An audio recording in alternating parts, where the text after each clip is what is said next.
আসসালামু আলাইকুম।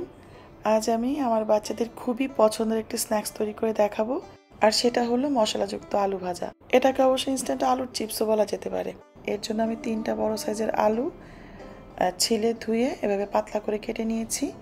তো আলুটা বাতাসে শুকাতে থাকুক, এ ফাঁকে আমি ব্যাটার তৈরি করে নিচ্ছি। ব্যাটারের জন্য আমি নিয়েছি 4 টেবিল চামচ বেসন, 1 টেবিল চামচ চালের গুঁড়া, 1 টেবিল চামচ কর্নফ্লাওয়ার, 1 টেবিল চামচ ব্রেড ক্রাম্বস, আর দিচ্ছি সামান্য লবণ। লবণটা কিন্তু খুবই কম দিতে হবে, তা না হলে আলু থেকে অনবরত পানি বের হতে থাকবে। এরপর সব কিছু একটু মিশিয়ে নিয়ে অল্প অল্প পানি দিয়ে, মানে 2-3 বারে একটু একটু করে পানি দিয়ে একটা ঘন ব্যাটার তৈরি করে নিব। যদিও আলুর পরিমাণের চেয়ে ব্যাটারটা খুবই কম তৈরি করছি, আর এ কারণেই কিন্তু আলু ভাজাটা ক্রিস্পি হয়। এই রেসিপিটা এতই সিম্পল যে আমার ধারণা এটা সবাই পারে। আমি সবসময় যেভাবে তৈরি করি আজকে সেটাই করে দেখাচ্ছি।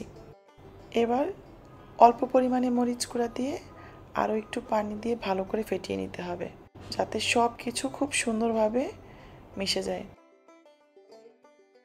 আমি এমনভাবে ব্যাটারটাকে ফেটিয়ে নিয়েছি যেটা ঘন তবে খুবই মসৃণ হয়েছে।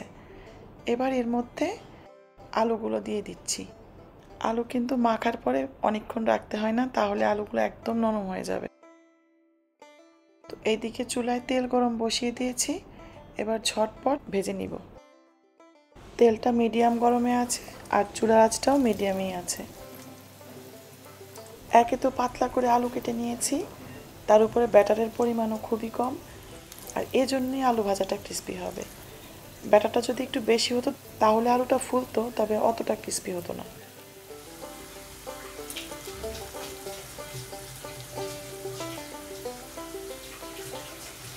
আলুগুলোর এক পাশ কিছুটা শক্ত হয়ে আসলে উল্টে দিতে হবে। আমি সবসময় এটা কাঠি দিয়ে কিন্তু এই কাজটা করি, অবশ্য কাঁটা চামচ দিয়েও করা যায়। তো যাই হোক, আলুগুলোকে উল্টে পাল্টে ভেজে নিতে পারলেই হলো। আমার ধারণা এরকম করে আলু ভেজে দিলে আমার বাচ্চাদের মতো প্রায় সব বাচ্চারাই এটা খুব পছন্দ করে খাবে। তা আমার ভিডিও যদি আপনাদের ভালো লাগে তাহলে একটু সাপোর্ট করবেন বা সাবস্ক্রাইব করবেন, এতে করে আমার উৎসাহটা একটু বেড়ে যাবে। আলুগুলো ভাজা হয়ে গেছে, এবার তেলটা ছেঁকে নিয়ে একটা বাটিতে তুলে নিচ্ছি।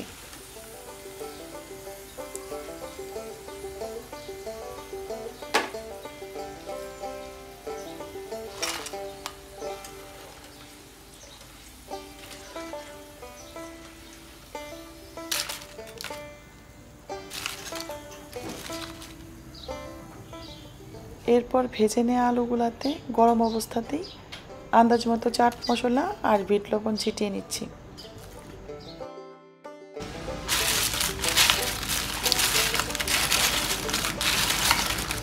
আর একটু বড় বাটি নিলে ভালো হতো। তো এভাবে খুব সহজে তৈরি করে ফেললাম মচমচে মশলাযুক্ত আলু ভাজা বা ইনস্ট্যান্ট আলুর চিপস। ভিডিওটা দেখার জন্য ধন্যবাদ, আর সবাই খুব ভালো থাকবেন।